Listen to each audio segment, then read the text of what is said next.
बच्चों, आज मैं फिर बायो की क्लास में आपका वेलकम कर रहा हूँ। कल मैंने आपको पायनियर कम्युनिटी और क्लाइमैक्स कम्युनिटी में डिफरेंस करवाया था। आज मैं करवा रहा हूँ आपको डिफरेंस पायनियर सक्सेशन और सेकेंडरी सक्सेशन, प्राइमरी और सेकेंडरी सक्सेशन में।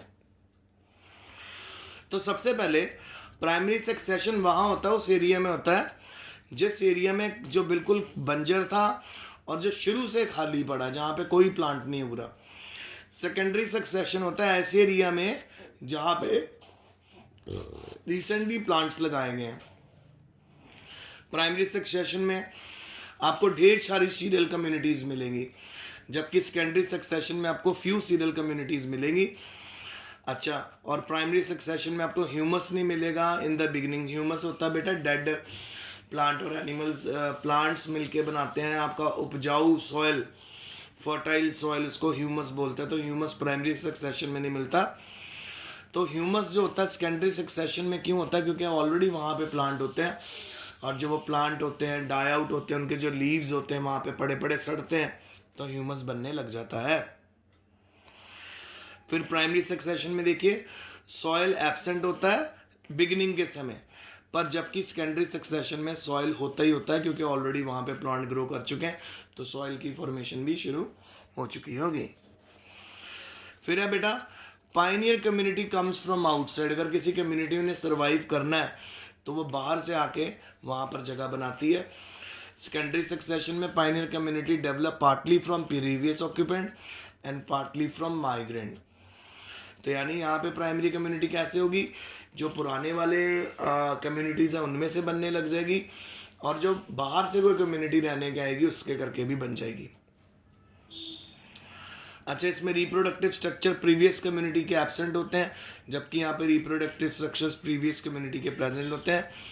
कहने का मतलब ये है कि पुराने ऑर्गेनिज्म भी सर्वाइव कर सकते हैं नए ऑर्गेनिज्म के साथ सेकेंडरी सक्सेशन में, जबकि प्राइमरी में ऐसा नहीं होता।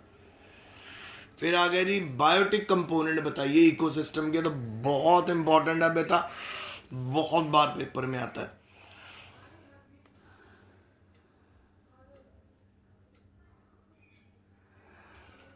तो आइए देख लें बायोटिक कंपोनेंट इकोसिस्टम के कौन कौन से हैं। सबसे पहले आपको मैंने बताया था जी प्रोड्यूसर्स।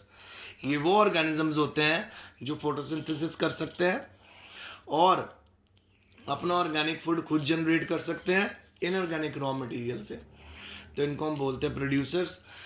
फिर आ गया बेटा कंज्यूमर्स। कंज्यूमर्स क्या है? ये वो ऑर्गेनिजम्स हैं जिनमें क्लोरोफिल नहीं होती और वो अपना फूड सिंथेसाइज नहीं कर सकते। इस करके वो क्या करते हैं, डायरेक्टली और इनडायरेक्टली प्रोड्यूसर्स को अपना फूड बना के उनके ऊपर डिपेंड करते हैं, उनके ऊपर रहते हैं। और जो प्राइमरी कंज्यूमर्स होते हैं वो यूजली हर्बीवोर्स होते हैं, और क्योंकि ये प्लांट्स के ऊपर सर्वाइव करते हैं, ठीक है ना। और जबकि सेकेंडरी कंज्यूमर जो होते हैं, जो फ्लैश खाते हैं, एनिमल की फ्लैश मतलब मीट खाते हैं, कार्निवोर होते हैं, ठीक है।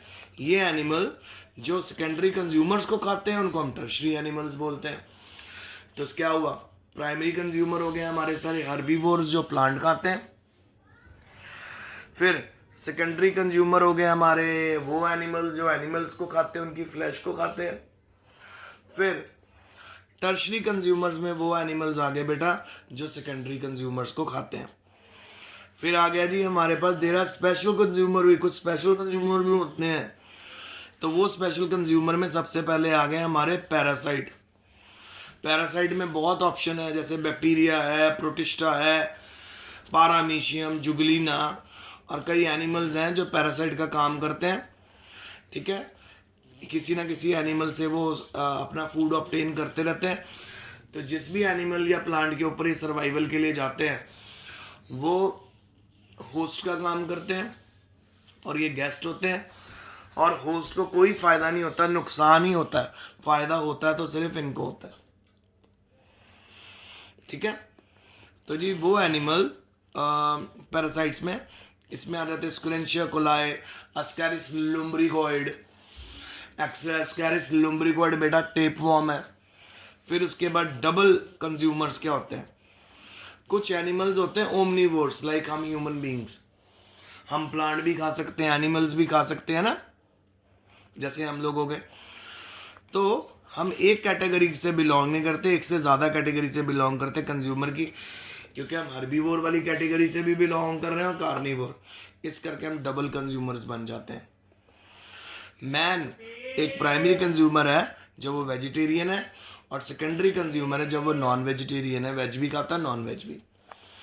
और लास्ट में आ गया बच्चों जो हमारा बायोटिक कंपोनेंट है जो इकोसिस्टम का, वो है जी डिकम्पोजर।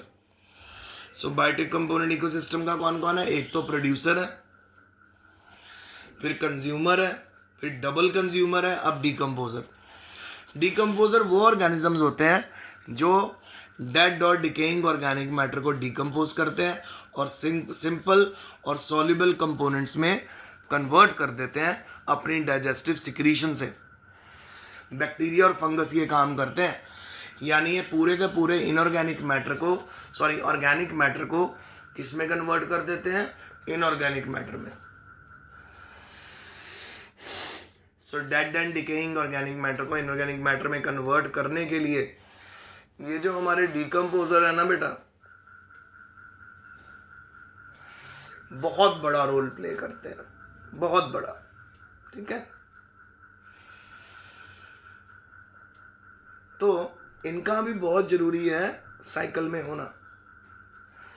अगर डिकम्पोजर साइकिल में नहीं हुए बेटा तो क्या प्रॉब्लम आ जाएगी? साइक्लिंग की प्रॉब्लम आ जाएगी। जो ऑर्गेनिक टू इनऑर्गेनिक, जो ऑर्गेनिक वेस्ट होगा वो रिसाइकल नहीं हो पाएगा और इकट्ठा होता रहेगा। तो जी हर बायोटिक कम्युनिटी के बायोटिक कंपोनेंट जो इकोसिस्टम में के हैं, हर कंपोनेंट का होना जरूरी है। प्रोड्यूसर का होना भी जरूरी है, कंज्यूमर का होना भी जरूरी है, पैरासाइट्स का होना भी जरूरी है, डबल कंज्यूमर यानी ओमनीवोर हमारी तरह वो भी जरूरी है, डिकम्पोजर्स का होना भी जरूरी है। तो बेटा ये आज का लेक्चर था, अच्छे से पढ़ लेना। Take care.